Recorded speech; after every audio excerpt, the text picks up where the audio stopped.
Epílogo. Uma sensação suave encheu seu corpo. Era como se uma mão estivesse tentando arrastá-lo através das águas profundas, mas Zaryuzu a ignorou. Isso porque ele sentiu algo repugnante daquela mão assustadora. Depois de um instante em uma eternidade passar, ele sentiu a mão alcançando-o novamente.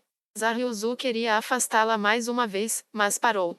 Isso porque ouviu uma voz vindo do seu lado, a da fêmea que ele amava. Ele hesitou. Hesitou mais uma vez. E continuou hesitando. Nesse mundo em que o conceito de tempo era vago, Zaryuzu ficou perplexo e, apesar de relutante, estendeu a mão.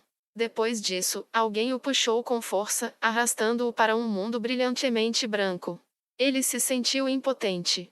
Ele sentiu como se suas entranhas fossem um saco de lama. Ele se sentia incrivelmente cansado. Mesmo a atividade física intensa nunca o deixou tão exausto antes. Zaryuzu lutou para abrir os olhos com as pálpebras pesadas. A luz penetrou em seu campo de visão. Os olhos dos Lizardmen podiam se ajustar automaticamente à iluminação do ambiente, mas não resistiam a clarões momentâneos de luz. Zaryuzu piscou. Zaryuzu. Alguém o abraçava com força. Cru-cruz. Pela lógica, ele nunca mais deveria ouvir aquela voz novamente. Mas isso porque ele acreditava que nunca mais ouviria a voz daquela fêmea. Quando seus olhos finalmente se ajustaram à luz, ele olhou para a fêmea que o abraçava. Ela era a fêmea que ele amava, Cruz Lulu. Por quê? O que aconteceu? Várias dúvidas e desconforto inundavam o coração de Zaryuzu. Sua memória final era de sua cabeça caindo no pântano. Ele deveria ter sido morto por Cocytus. Então por que ele estava vivo? A menos que... Cruz, você morreu também? Zaryuzu falou, mas sua língua parecia dormente, só que mesmo assim tentou espremer uma pergunta. É. A resposta que recebeu foi um olhar confuso no rosto de Cruz. Ao vê-lo, Zaryuzu deu um suspiro de alívio, porque sabia que Cruz não estava morta. Nesse caso, porque ele ainda estava vivo? A voz do lado dele forneceu uma sugestão. Parece que deu certo, mas seus pensamentos ainda são confusos, também parece ter perdido níveis. Se for isso mesmo, é bem similar a Yggdrasil. Depois de perceber quem havia dito aquelas palavras, Zaryuzu olhou para a fonte, surpreso. Diante dele estava o Rei da Morte, um lançador de magia de extraordinário poder.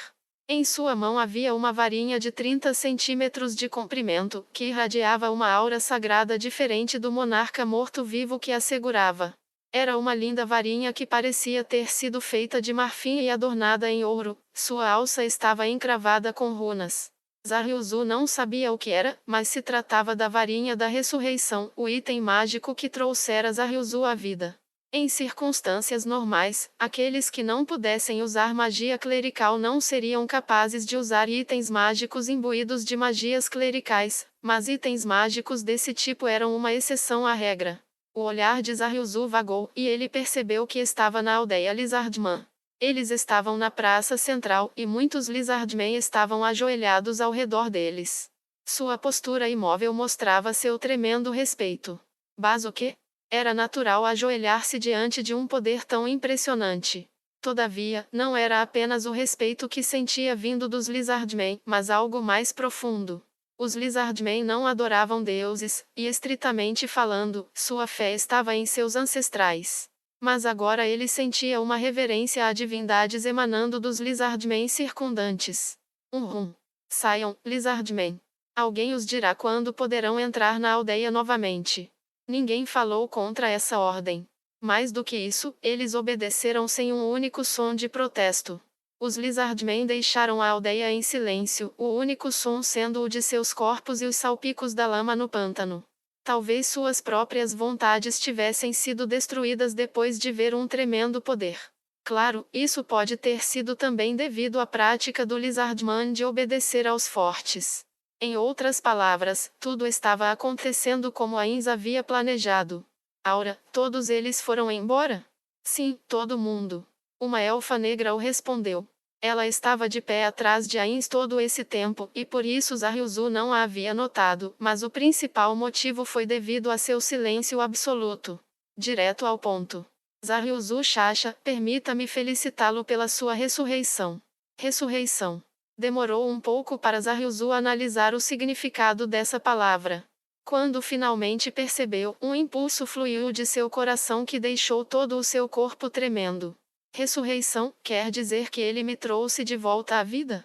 Ele não conseguiu falar. Apenas fez barulhos ofegantes. O que foi? Eu duvido que os Lizardmen desprezem a ressurreição, não é? Ou você esqueceu como falar? Bessurreicão, você pode trazer os mortos de volta à vida? Correto. Você pensou que eu não poderia ressuscitar os mortos? Boi. Uma grande cerimônia de Bessurreicão? Grande cerimônia? É isso? Eu sou mais que suficiente para fazer essa tarefa. Zaryuzu não tinha mais nada a dizer depois de ouvir isso. Magia de ressurreição era um milagre que só podia ser realizado pelos Lizardmen lendários que possuíam a linhagem dos Dragon Lords. E o ser diante dele poderia fazer isso sozinho. Ele era um monstro? Não, seria impreciso. Ele era um lançador de magia de incrível poder? Não, isso também estava errado. Zaryuzu agora entendeu completamente. Ele liderava um exército lendário e era acompanhado por demônios. Em outras palavras, o ser diante dele era nada menos que um deus. Zaryuzu levantou-se trêmulo e se prostrou diante de Ainz. Cruz apressou-se a seguir o exemplo. Ó, Supremo! Zaryuzu sentiu algo como confusão no olhar do Ser Supremo que o olhava de baixo para cima, mas supôs que ele estivesse enganado. Bordavor, aceide minha eterna lealdade. Muito bem. Eu te prometo isso em nome de Ainz ou Algon. Bordavor, conceda prosperidade aos Bizardmen. Isso é tudo? Claro que vou garantir a prosperidade de todos os que servem sob a minha bandeira. Sem bordem meus mais profundos agradecimentos. Bem, você parece estar com bastante dificuldade para falar. Descanse, você deve voltar ao normal. Por enquanto, tire um tempo para se recuperar. Há muitas coisas que precisam ser decididas, e a coisa mais importante é como cuidar dessa aldeia. Você pode entrar em contato com o Cocytus sobre assuntos relacionados a isso. Depois de dizer isso, Ain se preparou para sair. No entanto, Zaryuzu ainda tinha algo a perguntar, uma pergunta que precisava ser respondida agora. Espere, por favor. Isenberu e Beuerbão? Seus cadáveres estão naquela direção. Ainz indicou o exterior da aldeia com um movimento do queixo, quando estava prestes a partir com Aura. Posso pedir-lhe para ressuscitar Ebis? Não vejo motivo algum para isso. Então, Bork me ressuscitou? Zemberu e Beuerbão são fortes. Certamente serão úteis. Ainz observou Zaryuzu e depois encolheu os ombros. Pensarei a respeito. Preservarem seus corpos, e então eu vou considerar isso. O manto de Ainz ondulou enquanto andava, indicando que a conversa terminara. A voz de Aura sumia enquanto ela dizia: aquela hidra é tão fofinha. Zaryuzu finalmente se recuperou de sua prostração e sentiu extremamente fraco. Eu escapei com vida, ou melhor eu botei a vida. Ele não tinha ideia de como seriam governados no futuro. No entanto, se eles pudessem mostrar o quão útil os Lizardmen poderiam ser, isso não deveria ser tão ruim. Cruz, Anija. Está bem. Vamos nos preocupar com isso mais tarde, tá bom? Por enquanto, você precisa descansar e se recuperar. Vai ficar tudo bem. Eu te carrego. Borbavor. Zaryuzu se deitou e fechou os olhos. O desejo de dormir tomou conta, como se estivesse pronto para dormir depois de um longo dia de trabalho. Enquanto saboreava a sensação gentil que o acariciava, a mente de Zaryuzu afundou na escuridão mais uma vez.